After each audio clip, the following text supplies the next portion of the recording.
Olá, hoje são passados 8 dias de outubro de 2015 e é o professor Fernando quem vos fala. Nossa conversa ao pé da fogueira de hoje vai levar você até a obter informações sobre como conseguir impulso, como se auto-empurrar. E saiba, o impulso é o melhor amigo de uma pessoa que pretende inspirar liderando ou liderar inspirando. Quando você não tem impulso, até as tarefas mais simples podem parecer problemas insuperáveis. E, no entanto, se há impulso suficiente, praticamente qualquer tipo de mudança se torna possível. Portanto, fique atento, não pule etapas, e ao final deste vídeo áudio, você vai saber como obter forças e impulso. A lei do grande impulso. O impulso é o melhor amigo de um líder. Você tem toda a paixão, as ferramentas e as pessoas de que precisa para realizar uma grande visão. Mas não consegue fazer sua organização se mover e seguir na direção certa? Então onde está o líder em você? Se você não conseguir fazer as coisas andarem, não terá sucesso. Do que você precisa nessas circunstâncias? Você precisa dar atenção à lei do grande impulso e conseguir o poder do melhor amigo do líder. O impulso. Se já houve alguém com talento e visão, foi Ed Catmull. Quando garoto, ele cresceu com o desejo de ser animador e cineasta. Mas quando entrou na faculdade, fez uma descoberta. Não era bom o bastante. Imediatamente, voltou-se para a física e para a ciência da computação, conseguindo nos 4 anos seguintes um bacharelado nessas duas áreas. Após trabalhar para a Boeing alguns anos, decidiu voltar a estudar e ingressou em um novo campo das ciências da computação, computação gráfica. Ali, descobriu que conseguia desenhar com a ajuda do computador. Isso fez com que voltasse a sonhar e fazer filmes. Antes mesmo de conseguir seu doutorado, em 1974, Catmull já desenvolvia programas inovadores e procurava oportunidades para fazer filmes produzidos por computador. Em 1979, o cineasta George Lucas contratou Catmull para comandar a divisão de computação gráfica da Lucasfilm Limitada. Durante os 7 anos seguintes, ele contratou alguns dos melhores técnicos do país e atraiu outros talentos como John Lasseter, que trabalhava na Disney. O grupo de Catmull fez uma revolução tecnológica e produziu trabalhos incríveis, como a sequência inicial de Jornada nas Estrelas 2, A Ira de Khan. Só que a divisão era cara demais para continuar funcionando. Catmull tentou convencer Lucas a permitir que ele fizesse filmes gerados por computador, mas a tecnologia ainda estava no início e era cara demais. Em vez disso, Lucas decidiu vender a divisão. Em 1986, ela foi comprada por Steve Jobs, que pagou $5 milhões e investiu outros 5 milhões na empresa. Ele a batizou de Pixar.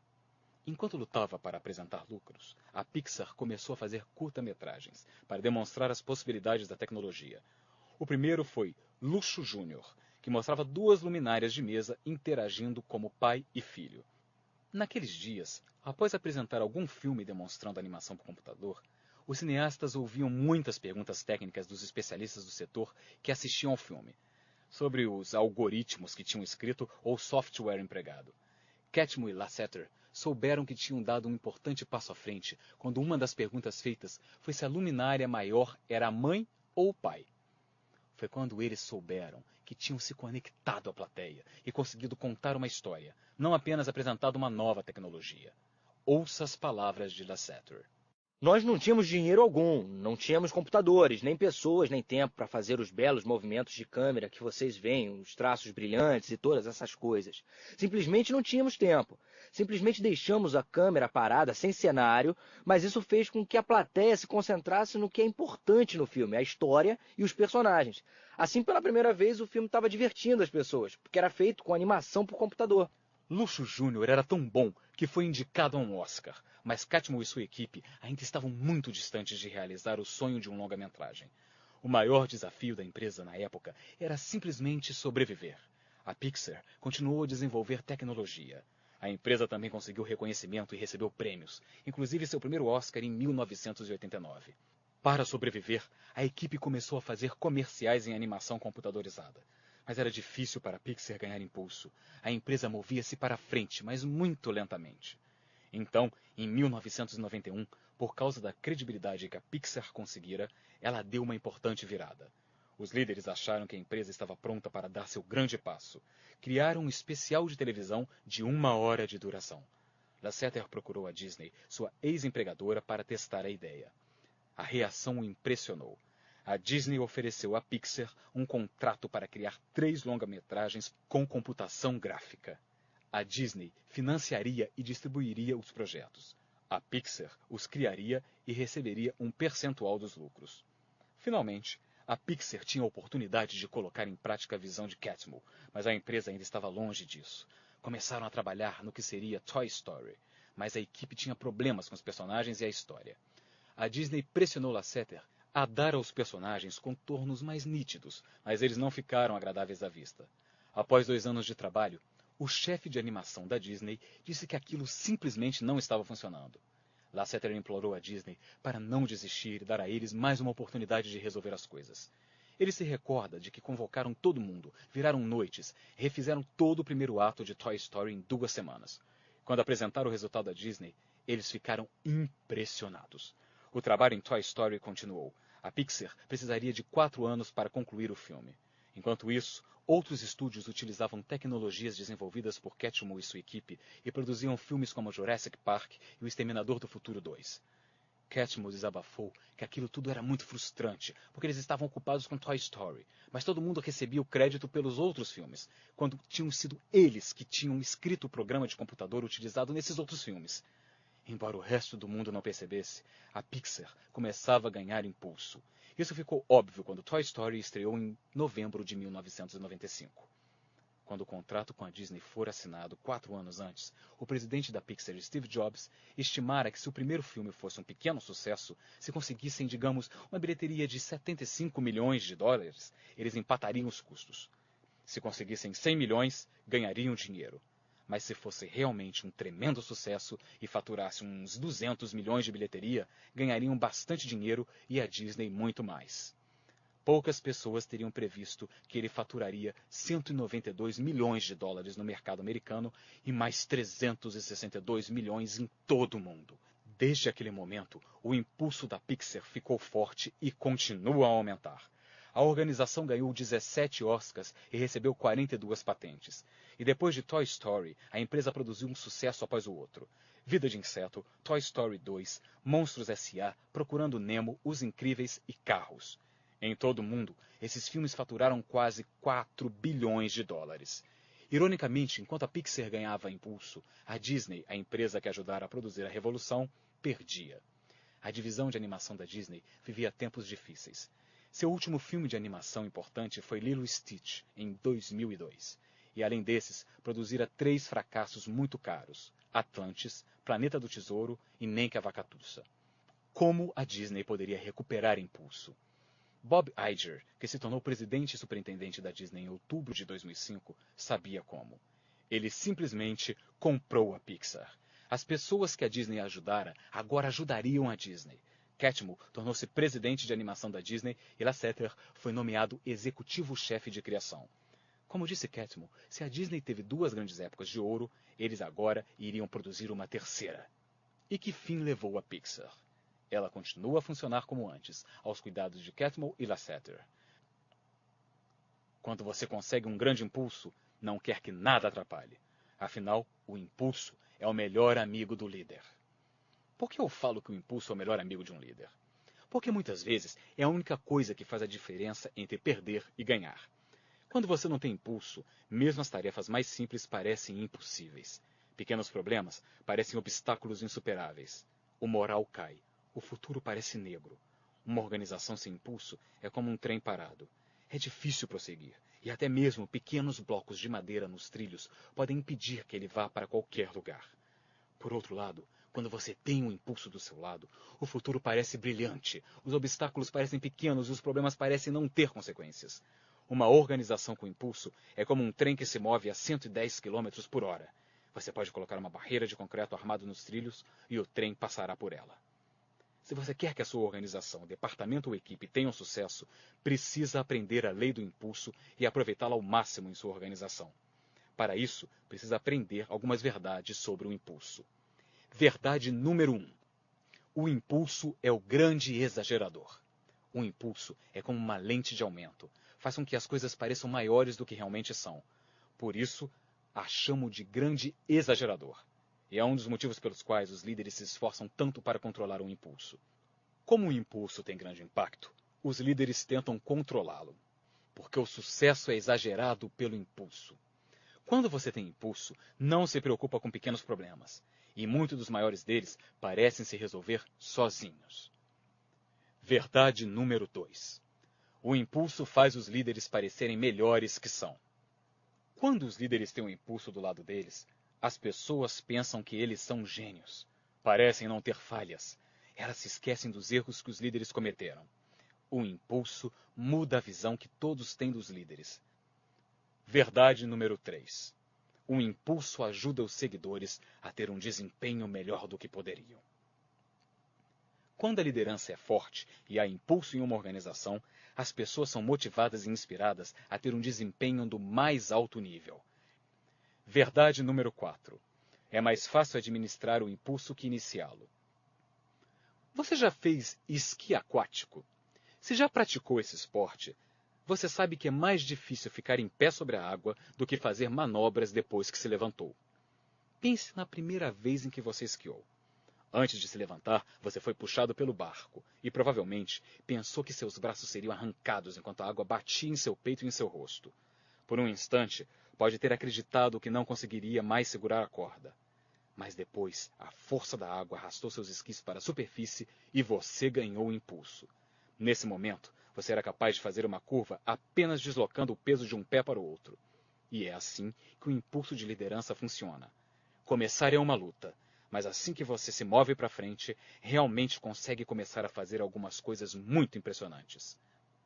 Verdade número 5.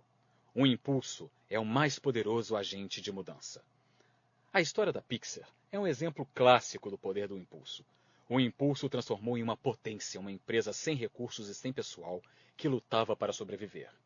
Nos primeiros dias antes do impulso, a empresa pensou em se tornar fornecedora de hardware para empresas médicas para que pudessem estocar e acessar exames de ressonância magnética por computador. Se isso tivesse acontecido, a organização perderia seu pessoal mais talentoso e produtivo. Em vez disso, ela se transformou em uma organização que está ensinando a Disney, a mãe dos filmes de animação, a recuperar a glória perdida. Praticamente qualquer tipo de mudança é possível em uma organização caso se tenha um impulso suficiente. As pessoas gostam de se juntar ao time vencedor. Os seguidores confiam nos líderes com histórico de sucesso. Eles aceitam mudanças propostas pelas pessoas que já os levaram à vitória. O impulso coloca a vitória ao alcance das mãos. Verdade número 6. O impulso é responsabilidade do líder. É preciso um líder para gerar impulso. Os seguidores podem captar isso. Bons administradores conseguem usá-lo em seu benefício assim que ele surge. Todos podem desfrutar dos benefícios que ele produz. Mas para gerar impulso, é necessário alguém que tenha visão e que possa montar uma boa equipe e motivar os outros. Se o líder está à procura de alguém que o motive, então a organização enfrenta problemas. Se o líder espera que a organização ganhe impulso sozinha, então a organização enfrenta problemas. É responsabilidade do líder gerar impulso e sustentá-lo. Certa vez, Harry Truman, presidente dos Estados Unidos, disse que se você não consegue suportar o calor, é melhor sair da cozinha. No caso dos líderes, a afirmação deveria ser: se você não consegue produzir calor, é melhor sair da cozinha. Verdade número 7. O impulso começa no interior do líder. O impulso começa no interior de cada líder.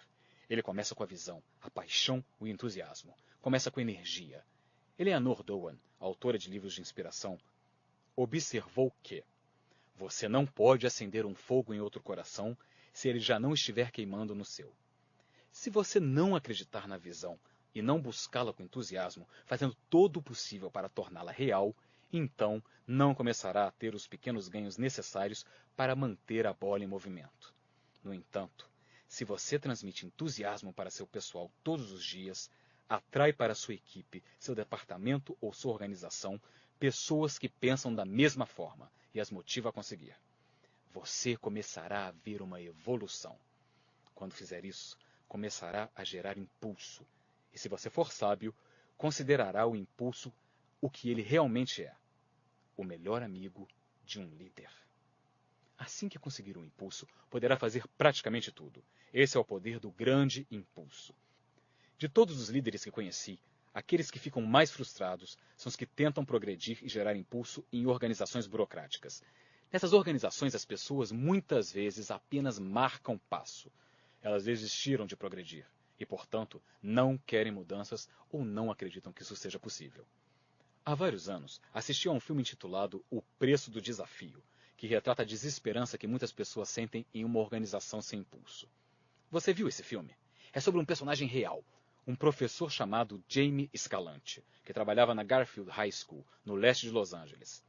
Ensinar, motivar e liderar estavam no sangue de Jamie Escalante desde sua juventude na Bolívia, sua terra natal. Ele logo ficou conhecido como o melhor professor de sua cidade. Aos 30 anos de idade, imigrou com a família para os Estados Unidos. Trabalhou muitos anos em um restaurante e depois na Russell Electronics. Embora pudesse ter seguido uma carreira promissora na Russell, voltou a estudar e conseguiu um segundo bacharelado, de modo a poder lecionar nos Estados Unidos. Seu grande desejo era fazer diferença na vida das pessoas. Aos 43 anos de idade, foi contratado pela Garfield High School para lecionar ciências da computação. Mas ao chegar a Garfield, no primeiro dia de aula, descobriu que não havia verbas para os computadores. E como sua formação era em matemática, ele lecionaria matemática básica. Desapontado, foi procurar sua primeira turma, esperando que seu sonho de fazer diferença não lhe escapasse. A mudança de computação para matemática revelou-se o menor dos problemas que Escalante enfrentaria. A escola, que estivera vazia e silenciosa durante sua entrevista no verão, agora estava um caos. Não havia disciplina. Parecia que as brigas pipocavam por todos os cantos. Havia lixo e pichações em toda parte. Os alunos, e mesmo as pessoas da vizinhança não matriculadas, percorriam o campus o dia inteiro. As atividades das gangues eram explícitas e desmedidas. Aquela escola era o pior pesadelo de um professor. Quase todos os dias ele pensava em pedir demissão, mas sua paixão pelo ensino e sua dedicação à melhoria da vida de seus alunos não permitiam que ele desistisse. Ao mesmo tempo, Escalante era suficientemente líder para saber que os alunos estariam condenados caso a escola não tomasse outro rumo. Eles precisavam urgentemente de algo que os impulsionasse para frente. Quando um novo diretor assumiu, as coisas começaram a mudar para melhor. Mas Escalante queria ir ainda mais longe. Ele acreditava que a melhor forma de melhorar a escola era desafiar os melhores e mais brilhantes alunos a formar uma turma para estudar cálculo, preparando-os para os testes de estudos avançados que garantissem créditos universitários. Alguns testes em espanhol já tinham sido feitos no campus. Às vezes, um aluno tentava um teste em física ou história, mas o problema era que a escola não tinha um líder de visão que assumisse a causa. Foi quando Escalante entrou em ação. No outono de 1978, Escalante organizou a primeira turma de cálculo, investigando todos os possíveis candidatos que pudessem fazer o curso em toda a população de 3.500 alunos daquela escola. Ele só conseguiu 14 alunos. Nas primeiras aulas, ele apresentou o que seria necessário para que eles se preparassem para os testes de cálculo no final do ano. No final da segunda semana, ele tinha perdido 7 alunos. Mesmo os que permaneceram não estavam bem preparados na matéria. E no final da primavera, sua turma estava reduzida a 5 alunos. Todos fizeram o teste em maio, mas apenas 2 foram aprovados. Escalante ficou desapontado, mas se recusou a desistir, principalmente porque fizera progressos. Ele sabia que se pudesse ajudar seus alunos a conseguir algumas vitórias, aumentar a confiança deles e dar-lhes esperança, poderia ajudá-los a progredir. Ele estava determinado a fazer o que fosse necessário.